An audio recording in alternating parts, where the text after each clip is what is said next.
Selamat pagi.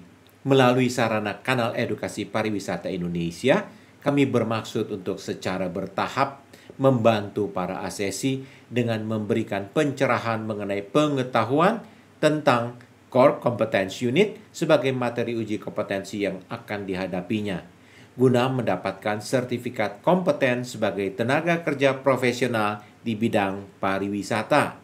Unit-unit kompetensi yang disampaikan adalah berbasis ACCSTP, Asian Common Competence Standards for Tourism Professionals, yang berlaku umum di ASEAN. Materi unit kompetensi pokok atau Core Competence Unit adalah unit yang wajib dikuasai oleh para asesi sebelum melakukan uji kompetensi. Dari pengamatan kami, para asesor, selama ini dalam melakukan uji kompetensi, banyak di antara para asesi yang berasal dari kalangan pelajar dan mahasiswa pariwisata dan para pekerja profesional di perusahaan agen perjalanan wisata dan biro perjalanan wisata. Ternyata masih banyak yang tidak menguasai atau setidak-tidaknya mengetahui sedikit tentang isi dan makna dari unit kompetensi pokok dimaksud. Pada seri kelima ini akan mengetengahkan unit kompetensi D2 TCC CL107, mengembangkan dan memperbaharui pengetahuan industri pariwisata.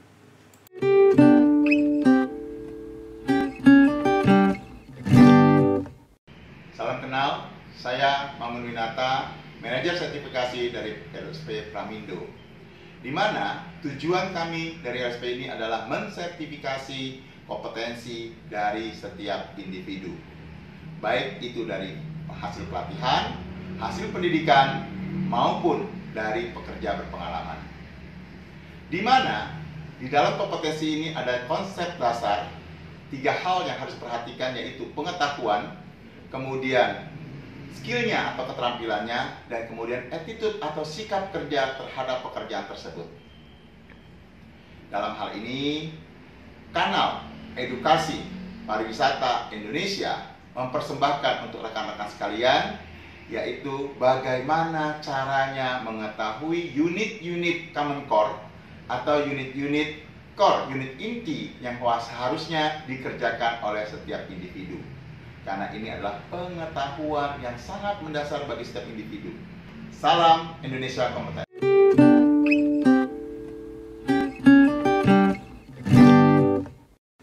Mari kita mulai pembahasan materi. Unit ini berkaitan dengan keterampilan dan pengetahuan yang diperlukan untuk menghasilkan dan meningkatkan pengetahuan dasar industri pariwisata secara umum, termasuk informasi sektoral dan nasional. Unit ini khusus untuk negara asal di mana materi ini disampaikan. 3 hal utama yang perlu diperhatikan pada unit ini. 1. Sumber informasi terkini tentang industri pariwisata.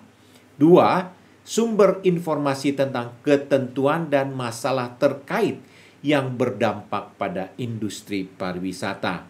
3. Menggunakan sumber informasi pada industri pariwisata. Kompetensi dari seluruh materi di atas akan kami tampilkan dalam bentuk Q&A pada slide-slide berikutnya. Pertanyaan pertama. Permintaan mempengaruhi industri pariwisata. Sebutkan beberapa alasan mengapa permintaan untuk industri pariwisata terus meningkat. Jawabnya adalah 1. Kebutuhan. 2. Pekerjaan. 3. Inflasi. 4. Pendapatan tambahan. 5. Biaya barang dan jasa yang memadai. 6. Peluang membelanjakan uang. 7. Kebutuhan dan keinginan dasar. 8. Pemasaran dan promosi. Pertanyaan 2. Apa saja contoh materi tertulis yang dapat Anda gunakan untuk mendapatkan informasi yang berkaitan dengan statistik dan tren industri pariwisata? Jawabnya adalah 1. Majalah bisnis, 2. Publikasi, 3. Buletin, 4. Brosur, 5. Iklan, 6. Buku referensi. Pertanyaan 3. Apa daftar statistik industri pariwisata yang ingin Anda teliti jika Anda seorang manajer atau seorang pimpinan? Meskipun ada banyak sekali statistik yang dapat diteliti, beberapa hal diantaranya adalah 1. Jenis usaha pariwisata, 2. Jenis dan demografi pelanggan, 3. Destinasi terbaik, 4. Persentase hunian hotel, 5. Alasan menginap, 6. Informasi industri saat ini, 7. Negara tujuan, 8. Bulan keberangkatan, 9. Lama tinggal, 10. Jenis organisasi perjalanan, 11. Moda transportasi, 12. Tipe akomodasi, 13. Biaya atau pengeluaran, 14. Tempat wisata populer. Pertanyaan 4. Bisnis pariwisata harus membantu mempromosikan masyarakat lokal. Apa saja bisnis di komunitas yang harus Anda ketahui? Jawabnya 1. Atraksi lokal, 2. Area perbelanjaan, 3. Event dan festival, 4. Tempat makan, 5. Supermarket, 6. Transportasi lokal, 7. Destinasi aktivitas setempat, 8. Tempat ibadah. Pertanyaan 5. Segmen pasar apa yang akan dipromosikan oleh bisnis pariwisata? 1. Bisnis, 2. Leisure, antara lain FIT, Free Independent Travelers, B. Tours dan Coach Group, C. Honeymooners, D. Wisata keluarga, E. Wisata untuk lansia. Nomor 3. Pilgrims, wisata ibadah. Nomor 4. Sporting, wisata olahraga. Pertanyaan 6. Identifikasikan apa saja sektor industri pariwisata. Jawabnya antara lain 1. Akomodasi, 2. Atraksi dan taman hiburan, 3. Operator tur, 4. Inbound wholesaler, 5. Outbound wholesaler, 6. Agen perjalanan wisata, 7. Layanan informasi lokal, regional, dan nasional. 8. Meeting dan event. 9. Corporate agents. 10. Maskapai penerbangan. Pertanyaan 7. Ada berbagai badan industri pariwisata di dalam masyarakat. Apa andil yang mereka hasilkan? Jawabnya 1. Memberikan penawaran yang aman dan terjamin kepada pelanggannya. 2. Diatur dan beroperasi dengan cara yang legal dan taat aturan. 3. Menyediakan produk dan layanan berkualitas kepada pelanggannya. 4. Mempekerjakan staf yang memiliki pengetahuan, keterampilan yang relevan dengan kebutuhan dan harapan industri saat ini. Pertanyaan 8. Apa saja jenis badan industri pariwisata? Jawabnya 1. Kementerian Pariwisata, 2. Badan Otoritas Pariwisata, 3. Otoritas Industri, 4. Asosiasi Industri, 5. Serikat Industri. Pertanyaan 9. Apa saja cara Anda untuk mendapatkan promosi bisnis wisata lokal? Jawabnya 1. Melakukan familiarization tours atau biasa dikenal dengan FamTrip. 2. Berbicara dengan manajemen bisnis lain. 3. mengidentifikasi layanan dan nilai jual produk unggulan. 4. Perbekalan berupa brosur. 5. Memahami aspek operasional bisnis. Pertanyaan 10. Apa yang dimaksud dengan sustainable tourism atau pariwisata berkelanjutan? Jawabnya 1. Pariwisata berkelanjutan didasarkan pada prinsip-prinsip pembangunan berkelanjutan. 2. Hal ini didasarkan pada meminimalkan dampak buruk pada masyarakat lokal, warisan, landscape, sumber daya air, habitat, dan spesies sambil mendukung pembangunan sosial dan ekonomi. 3. Merawat lingkungan berarti menjaga pengunjung dan masyarakat sekitar. 4. Setiap jawaban yang mengidentifikasikan perlindungan masyarakat dan lingkungan akan dapat diterima. Pertanyaan 11. Jika Anda sudah bekerja di industri pariwisata, apa yang dapat Anda lakukan untuk meningkatkan peluang promosi diri Anda sendiri? Contohnya, 1. Berbicara dengan manajemen dan sumber daya manusia (SDM) untuk mengidentifikasi 1. Pengetahuan, keterampilan, pendidikan, atau pengalaman apa yang diperlukan untuk maju ke posisi yang lebih tinggi. 2. Kesempatan pelatihan lebih lanjut apa yang ada. 3. Kemungkinan lowongan dalam bisnis, baik itu di organisasi lokal atau dalam jaringan. 4. Peran pekerjaan dan tugas posisi yang lebih tinggi.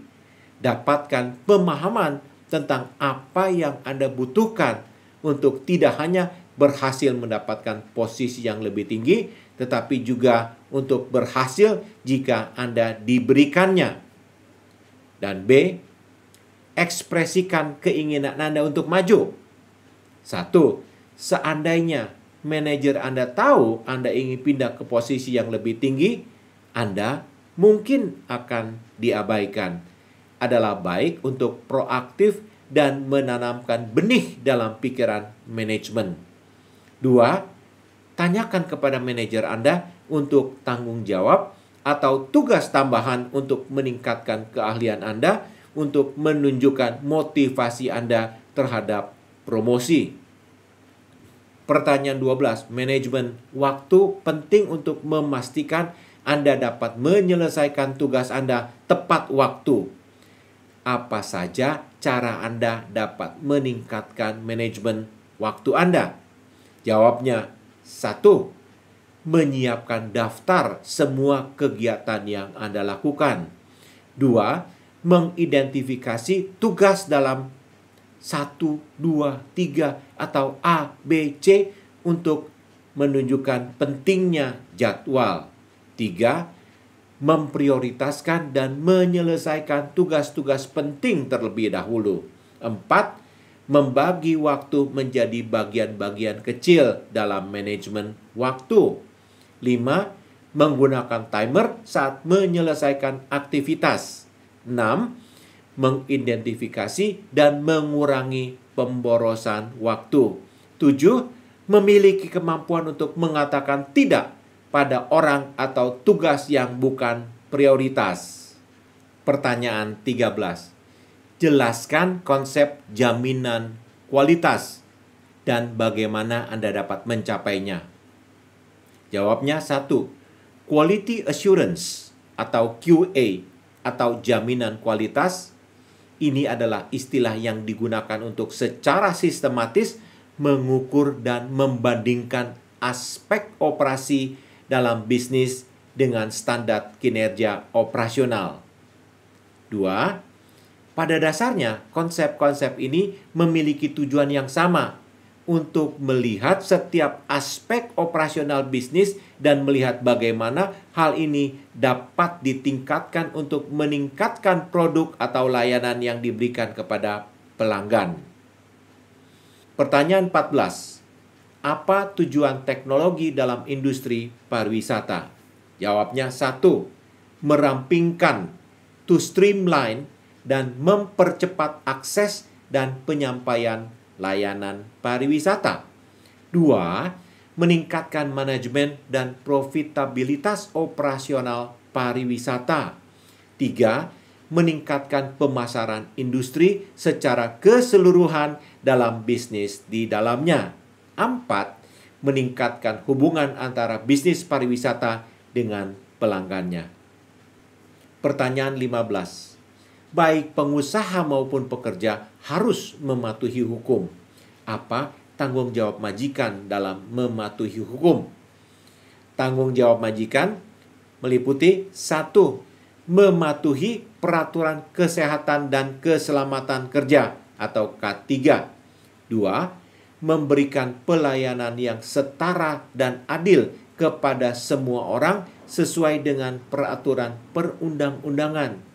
3. Membayar pajak dan biaya terkait dengan pengoperasian bisnis. 5. Memastikan asuransi yang tepat yang diberikan untuk melindungi pekerja. 6.